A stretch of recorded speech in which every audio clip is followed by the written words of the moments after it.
On today's show, the Houston Rockets came out with so much energy against the Timberwolves. They led by as many as 20. What happened after those first 18 minutes where things looked incredible? Why did they get away from the ball movement? What adjustments did the Timberwolves make? Why did Jalen Green struggle shooting the ball from the floor, but was still capable in running the Houston Rockets offense? What happened to Alperen Sengun in the second half of this game against the Wolves? We're going to break down all of that and more coming up right here at Locked On Rockets. This is Mission Control, Houston. Ignition sequence start. The Houston Rockets select Jalen Green and Jabari Smith Jr. T-minus 15 seconds. Guidance is internal. Every time I step on that floor, I'm coming. You're getting somebody who's going to come in with a chip on their shoulder, somebody who's going to come in and compete from day one. 6, 5, 4, 3, 2, 1.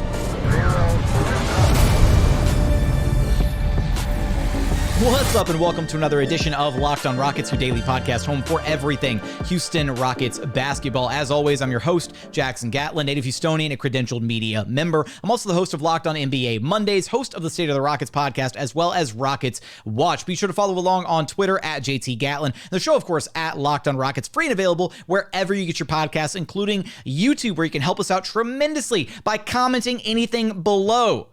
Joining us now to break down the Houston Rockets 104-96 loss at home to the Minnesota Timberwolves is Madison Moore. You can follow on Twitter at MadmanLeaks. And Madison, this was easily one of, like, if you had ended the game, if the final buzzer had sounded at the 5:40 mark, the 6-minute mark, whatever, of the second quarter, we would have walked away thinking, man, this was one of, if not the most exciting games of the entire Rockets season. There were highlight plays being made left and right. Sengun had a monster first half. KJ Martin was putting up highlight plays like it was his job. Tari Eason almost had probably like the best play of his young career if he hadn't just came up a little bit short on converting the dunk. He dropped one of the Timberwolves players to the ground. It was such a fun 18 minutes of basketball, and the Rockets at one point led this game by 20, and then they just completely unraveled and came apart at the seams. The T-Wolves go on a 20-4 run to close the first half, so the Rockets go into halftime leading by just 4 after leading by as many as 20, so 62-58. They scored just 34 points in the second half. At one point, Madison, right, in the fourth quarter, I think through 7 minutes, correct me if I'm wrong here, but I believe through 7 minutes, KJ Martin was the only Rocket to have scored in the fourth quarter. He had a dunk, and then he had a three-pointer. And then there was the play in the fourth quarter that kind of looked like, okay, maybe there's some life in these Rockets. Jabari gets the steal, gets out in transition, lobs it up to Jalen, and you're thinking, okay, maybe this is where they spark a comeback, but didn't happen. I hate the old adage, like tale of two halves, or tale of kind of the two sides of the game, but that's exactly what happened in this one. And the Rockets just looked like a completely different team. Yeah, I mean, I think it was clear the Rockets came out with a mission on how they wanted to play, and they just could not execute it through 4 quarters. We can get into, what went wrong there, but I think it's very easy to see when this selfish play is beginning and when it's ending, and how it drags down the offense over the course of the game. For me, the biggest thing was for that first quarter, and this has happened in previous games, the Rockets come out where Jalen Green is the point guard. He initiates the offense. He gets us into offense quick, right? And he knows exactly what he's looking for. It's kind of almost simplified to Jalen, and he's kind of good at getting it to Sengun in the middle of the floor. And that's why we've seen the offense have a lot of success, because Jalen seemed to know that, hey, we have to get the ball in the middle of the floor and run our offensive sets through that. And just the ability to get us into offense early in the shot clock is a huge thing for these young Rockets, right? That's when we get bogged down. We get a lot of walking the ball up the court, and that's when things go downhill from there, right? That's when we get into these mucky offensive possessions. So, I mean, a lot of people, like Jalen had a pretty horrible game. But for me, to the surprise, I think of most, I thought he was really good in the first 18 minutes. I thought he was the reason the offense ran efficiently in the way it was supposed to, and it actually reflected with his assists. He had 5 rebounds and 5 assists very early in the game, right? And I don't think he got another assist in the second half. And I think people need to understand KPJ's improved play is because he's getting off ball more, right?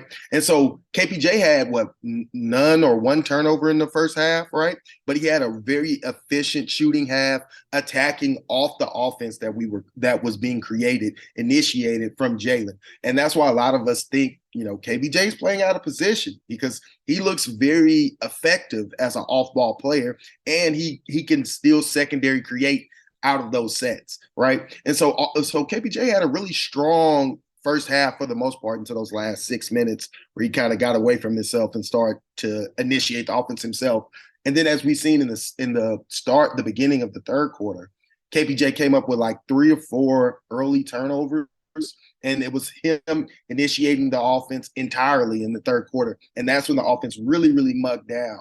And so I think this is something Rockets brass has to get a grasp of like, hey, where are these guys succeeding and where are they not? And I think that is a big issue with the offensive woes, and also just Alperen Sengun not really having it in the second half.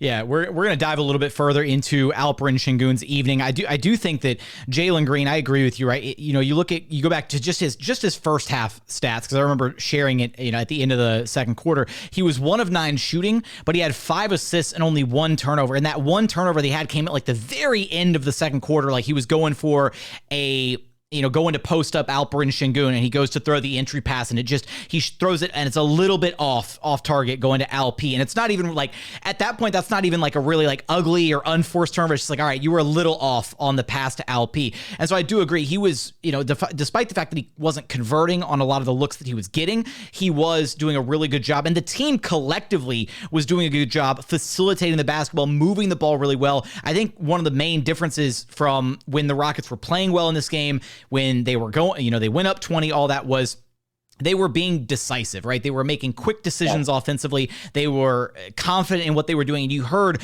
Ryan Hollins on the broadcast talking about that a lot, repeatedly saying they're not being decisive. They're not getting into their actions quick enough. And that kind of became one of the biggest issues of kind of their downfall in this game. Coming up, do you want to talk about Alperen Sengun's evening? He had a monster first half and then kind of disappeared there in the second half. What happened to LP, as well as we'll talk about kind of some of the other breakdowns from this game. We're going to get there, but first, today's episode is brought to you by TurboTax. TurboTax has experts who can help relieve you from the stress of taxes and file for you so that you can do, well, not taxes, right? Which is great. With the TurboTax 100% expert guarantee, an expert will do your taxes from start to finish so you can relax. Feels good to be done with your taxes, doesn't it? Come to TurboTax and don't do your taxes. Visit TurboTax.com to learn more. Intuit TurboTax, full service, products only, video meeting while expert does your taxes required. See guarantee details at TurboTax.com/guarantees. And continuing on here at Locked On Rockets, your daily podcast home for everything Houston Rockets basketball. Now, I believe at the time that we have sat down to hit record on this podcast, Alperen Sengun is leading the way on the Locked On Rockets Player of the Game polls. And if I'm not mistaken, he's leading the polling on Twitter, but KPJ is leading the polling on YouTube. So I guess you know what? Twitter has more votes, so we will anoint Sengun the LOR Player of the Game title for this one, and I will like retroactively go back and maybe I'll dub it in after the episode if like KPJ jumps ahead in the polls later on, Madison. But Sengun had a really strong night. Like you look at his number and finished the game 18 points, 8 rebounds, 2 assists. He had a block in there, 8 of 15 shooting, 2 of 4 at the charity stripe. The free throw shooting, he's had some moments where you'd like to see that be a little bit better. Maybe you live with 2 of 4. But Madison, he was so effective in the first half of this game, and he didn't make a single shot in the second half. I believe at one point in this game, he was 8 of 9 shooting, and then he just went, I guess 0 of 6 or somewhere along those lines in the second half of this one. And it really felt like he was being effective in the first half. He was getting down low. He even had that one insane fake on Kyle Anderson where he was under the basket. He had Kyle Anderson and another Wolves player like right in front of him, and he like faked behind the back and then laid the ball up and in. He had like the array of the little push shot that he was doing.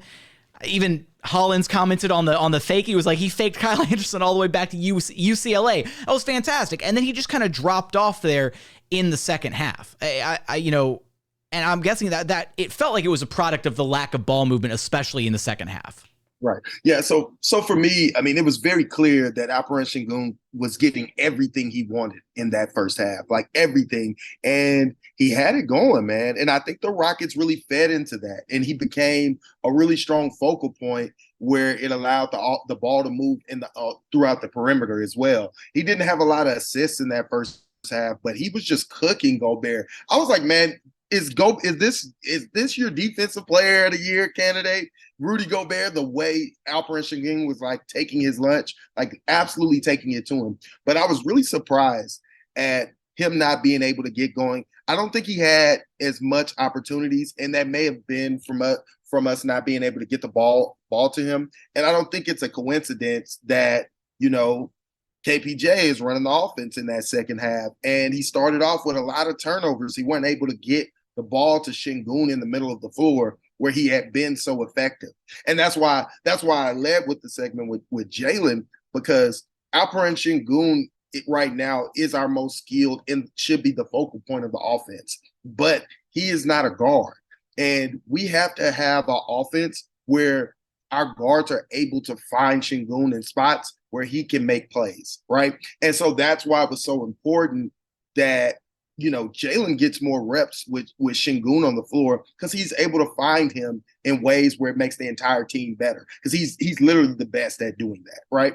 And so, when Jalen wants to do iso ball, or KPJ is running the offense and is not as effective and wants to hold the ball and do a little bit more than he should, right? We don't get the ball to Sengun as much and as often. He doesn't have the ability to fill it and make others better. But nonetheless, that doesn't explain him going 0 for 6, in that second half. So he, a lot 0 for 6 and a lot of turnovers is the issue. Like one of the other parts of the kind of just the struggles right in that second half for Sengun is there were some moments where he did kind of get the ball, or he would have it on a post up and start to make his move. I want to credit Chris Finch and the Timberwolves here, because I think they realized just how kind of it really felt like they were sleepwalking through like the early portions of this game. They were kind of talking about it on the broadcast a little bit, how Anthony Edwards came out. It looked like the T-Wolves were playing like 4-on-5 for stretches of the game early on, because Anthony Edwards was so uninvolved offensively, hadn't even touched the ball for, multiple possessions in a row. And just like, is he even trying? Is he playing? And he started to kind of loosen up and kind of get into his rhythm and play the way that he plays as the game wore on. I'm assuming, right, he's had that hip injury that he's dealing with after taking a hard spill about a month ago. Hasn't been 100% since then. So I'm assuming it's one of those things where he starts out the game, he's a little stiff, right? And then as the juices start flowing and everything, then he's like, all right, like now I can get into it and play my game, be a little bit more loose with it. But the adjustments that the T-Wolves made, right, they didn't let Sengun just play one-on-one. They didn't let Sengun just attack their defense and get whatever he wanted. They were sending doubles at him. They were like crowding him. They were getting into his space, and that was forcing a good amount of the turnovers there, especially in the second half. Yeah, he just wasn't able to get going. And, this is the question I think a lot of us have wanted to see. Like when we run through Sengun and then now coaches begin to game plan to stop him, how will Sengun react, right? And so this is one of the early indications, like, hey, we've talked about a lot about Sengun and running the offense through Sengun, but once he becomes the number one player on team scouting reports, right? Like right now it's Jalen and KPJ, and a lot of people I think don't realize when an entire team's game plan is to stop you, it's a lot harder to get what you want. You know what I mean? And so we've begun to see this in second halves when they're doubling Sengun, right? And I think he still makes some good plays, and we still have to explore through that as well. I think defensively, Sengun, still has a lot of work to do in that area. But all in all, I think the versatility of Sengun in the game was pretty good. Coming up, want to touch base on Jabari Smith Jr., his performance in this game, as well as some of the bench production in this one. KJ Martin, Jae'Sean Tate, their impact off the Houston Rockets bench, as well as final thoughts from this one. We're going to get there after a quick message from our friends over at Built Bar. Are you looking for a delicious treat, but you don't want all of that fat and calories, right? Then you've got to try Built Bar. Look, I've said it once, I'll say it again. Built Bar are the number one protein bars on the market. It's because every single bar is coated in 100% delicious chocolate. They're soft, they're easy to chew. They've got so many incredible flavors to choose from, like churro, peanut butter brownie, coconut almond, cookies and cream, salted caramel, strawberry, raspberry. I could just go on and on and on and on. My personal favorite's coconut brownie chunk though, but you really can't go wrong with a single bar on their menu. Every single bar is low cal, low sugar, high protein, high fiber. Amazing if you're on a keto diet. Amazing if you're trying to cut back a little bit, really stick to those New Year's resolutions. You can check them out. Just go to built.com and use promo code LOCKEDON15 to get 15% off your very next order of the best tasting protein bars on the market. Again, that's promo code LOCKEDON15 for 15% off at built.com. And final segment here at Locked On Rockets, your daily podcast home for everything Houston Rockets basketball. Now, elsewhere for the Houston Rockets, Jabari Smith Jr., I don't want to say quiet night, maybe a little below the numbers that we're kind of, expecting out of him. I feel like Jabari's kind of been good for about 10 to 12 points and about 8 to 10 rebounds, give or take on any given game at this point. So he finishes the night 9 points, 4 of 12 shooting, 6 boards, 2 assists, 3 steals, and a block. Was 4 of 12 shooting overall.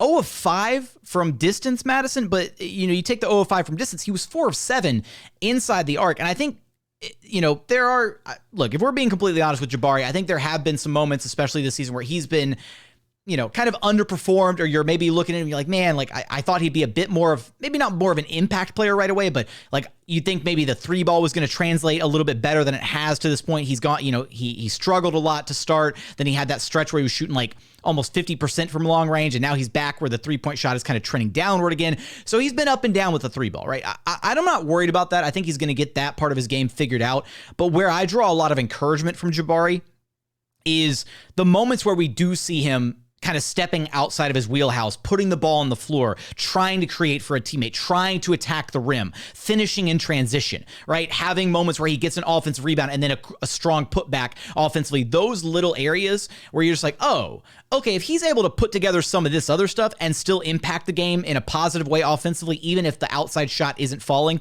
as well as providing the defense that he provides, then you really start getting excited about the big picture of how he's going to look when you really start to put together all these little things. And it's such a small moment, Madison, but there was a drive where Jabari drove the ball in, and he I don't think it was quite like a no-look pass, but he one-hand whipped a pass to, I believe it was Jae'Sean Tate under the bucket.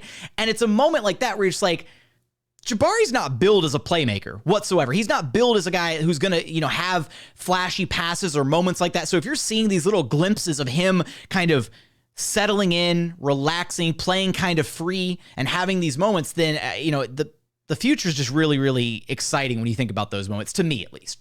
Yeah, no, I mean, I definitely agree with that. I mean, like we say, we put a lot on these rookies, especially these top picks, right? But at the end of the day, they are rookies. And what we're looking for are these glimpses, like you say, right, of when these things will start to normalize and become more consistent with their play, right? And although Jabari isn't shooting the ball well and didn't shoot the ball well tonight, he was so active on the boards. His energy, for me, the energy was great from the Rockets in the first half, but not so much in the second half, and especially in the end of the fourth quarter. I thought we could have been pushing the ball more and being more intense and on defense, but that never waned from Jabari, right? He even got some key steals. I think he finished with 3 steals tonight.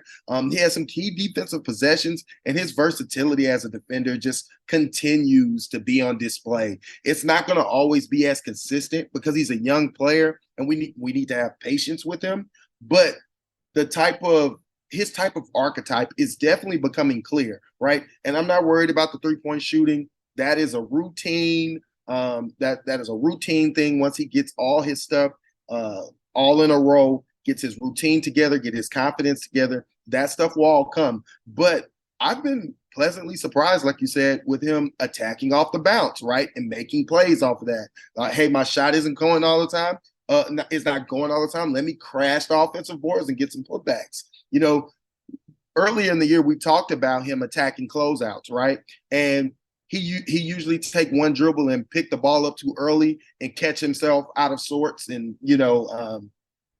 taking 2 steps early and he's too far away from the basket. We don't see that from Jabari anymore. He's actually creating some pretty good looks around the rim now, and that's all from his confidence and him getting comfortable. So I mean, I'm really happy with the player that Jabari's shaking out to be.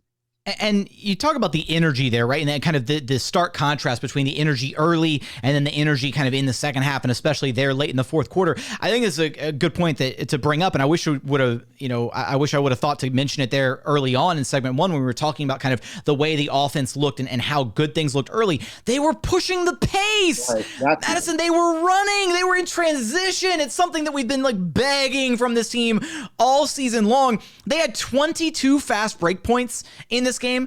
That is their season high for fast break points in a single game, and it also doubles their season average. They average like 11.2, 11.3 fast break points per game, something around that range, and they basically doubled that. And a big part of that was, again, they were locked in defensively, they were getting stops, and then not only were they getting stops, but they were pushing the ball in transition, and it was those kick ahead passes, right? It was guys looking up, looking down the floor, seeing guys who are running, and then pushing the ball ahead to really get out in transition. And you had moments like that. Even the bench unit did a good job of getting stops and then getting out and pushing the pace, right? Tari Eason, KJ Martin bringing a lot of energy with that second unit.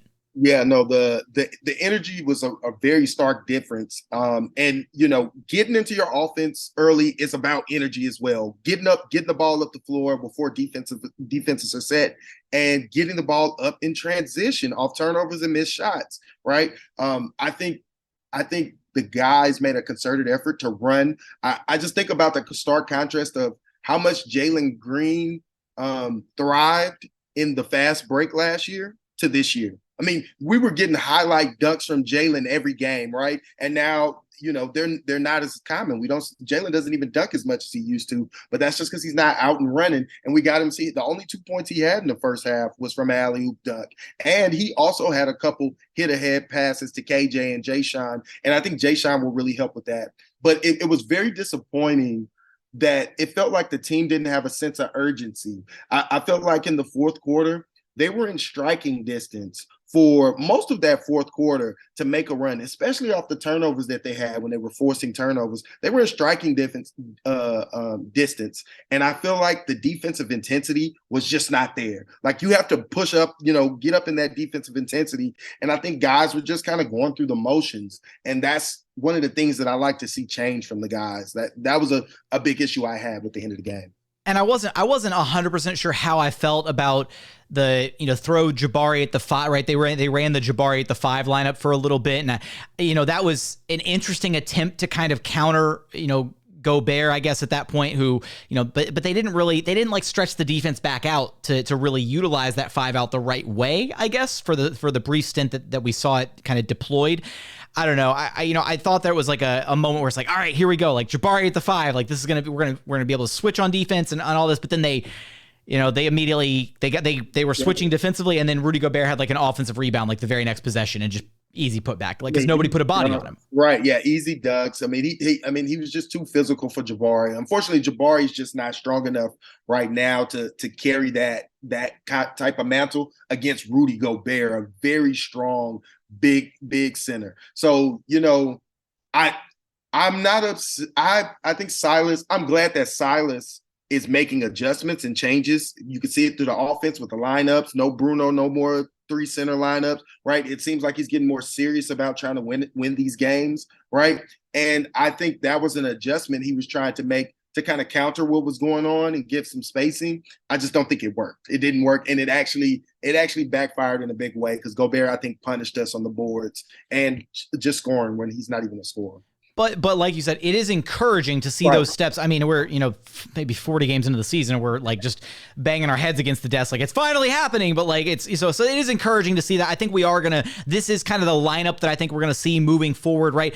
One other thing to note is Sengun played 35 minutes in this game. Sengun played a lot in this game, right? And this is a complete, just so different compared to what we've been seeing, what we saw before Jae'Sean Tate's return. And really, we might have to do some reflection in a future episode about like how different would this Rockets season have been if you had Jae'Sean Tate from the jump, right? Because if this was the lineup that they were running, right, this 5-man group as the starters and then kind of the 3 key guys off the bench, Tate, Tari Eason, KJ Martin, with some spot minutes for Garuba and then maybe like a Garrison Matthews to kind of help get guys their rest time here and there. Like that's effectively, it's an 8-man rotation, realistically, kind of a 9-man rotation, depending on how much you dip into Garuba's minutes. Usually he'll get about 10 to 15, but Jabari obviously cutting into that a little bit with his time at the 5. I'm encouraged by the new lineup that we're seeing, the return of Jae'Sean Tate. The Rockets have lost twice now, since the return of Jae'Sean Tate, but at the same time, it was competitive against the Jazz. It was competitive against the Timberwolves again. They're back to not getting blown out, which I know that's like a very low bar, but at least they're not getting blown out, which you can take some joy in that. I also want to give KJ Martin his props here, give him some flowers, because he had 12 points on 5 of 8 shooting off the bench. He had some rim-rattling dunks in this game. I'm talking like it was Showtime KJ Martin.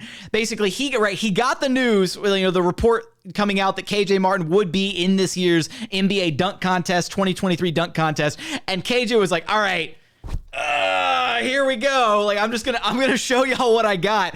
And I don't know, it's all like, KJ is such an electric in-game dunker. I just hope I hope it translates to the dunk contest. But his energy, right? He's that kind of energy guy off the bench, and he provided a big lift for the Rockets in this game. I mean, like you said, he was the only guy to score in the first 4 minutes of the fourth quarter, right? And it was off just the first 7 minutes of the fourth quarter, right. Man. That's the crazy part. 7 minutes. We were struggling, man. We were really struggling in that time. But yeah, I mean, KJ has been consistent the entire year. We know what we're going to get from KJ, and we can count on those minutes. And that's one of the main things I love about KJ. He knows his role, he does it well, and he's a star in it. You know what I mean? And we can count on that every single game. Whether Jae'Sean Tate is playing, whether, whoever's on the floor, KJ is going to go out there, bring energy. I thought he was pretty good defensively as well. I mean, even on the play that Jabari got that steal, he played some pretty good stand-up defense on Ant that allowed Jabari to dig and get that steal, I believe. So it's just like, KJ, kudos, man. I mean, late into the second round pick, great find by Stone. No matter what, KJ's bringing value. So, we love to see him, getting out there. And the dunks were ridiculous. And I'm sure they're going to be even more ridiculous once we actually make it to the dunk contest this season. But Madison, look, Rockets took an L, and there's one, we could draw positive silver linings from an L, but the main thing that we get to do after an L here at Locked on Rockets is run a Tankathon simulation. So let's run it up. Let's figure out where the Rockets land. They have currently the best odds in the entire association. The worst record, meaning the worst that they can land, is a top 5 pick. So let's spin the lottery. Let's see where they land. And, oh, God, that's heartbreaking. Oh, Rockets fell right there. It's just like, never mind. Let's just end the show right here. No, Rockets fell all the way to number 4. So 4th overall pick. Atlanta jumped up 8 spots to number 1. Bro, come on. So, Wimby, the French baguette himself, he's going to go to Atlanta. Detroit stayed pat at number 2. Portland jumped up 10 spots to number 3, and then everybody else just shifted way further down. So the Rockets were at 4, Charlotte at 5, and so on and so forth. This is probably one of the worst Tankathon spins I've ever done, Madison. This was awful. Yeah, man. I feel like you have some bad ones under your belt too, man. I know. I will atone for my sins in some capacity. If you know what I need to do is I need to have I hit the Tankathon spin on this one, and my immediate reaction was, oh my. So you know what I need to do is I need to figure out a way to have the Tankathon spin in the actual episode, so that people, if you're watching on YouTube, you can see the spin as it happens. I'll figure that out on the back end, the production value, all that stuff. I'll get that figured out before our next episode. But Madison, do me a favor, let all our listeners know where they can track you down at. All right, yeah, you guys can find me on Twitter at Madman Leaks. You can. The link to my YouTube page is on there. I make videos from time to time. Haven't made some since the summer, just been busy with school and whatnot, but I'll get back to it this summer as well. So you can find me there at Madman Leaks. That's going to do it for another edition of Locked on Rockets. Be sure to go follow Madison on all his socials, Twitter, YouTube. I'm putting the links to all that in the episode description. But as always, thank you so much for checking out the show. If you haven't done so yet, please consider subscribing wherever you listen to your podcast. That's Apple, Spotify, Google, the Odyssey app, free and available on all podcast platforms. We're also available on YouTube. Just go to YouTube, search Locked on Rockets. Be sure to like, comment, and subscribe. But as always, thank you so much for watching. Thank you so much for listening. And we look forward to having you back right here at Locked on Rockets, your daily podcast home for everything Houston Rockets basketball.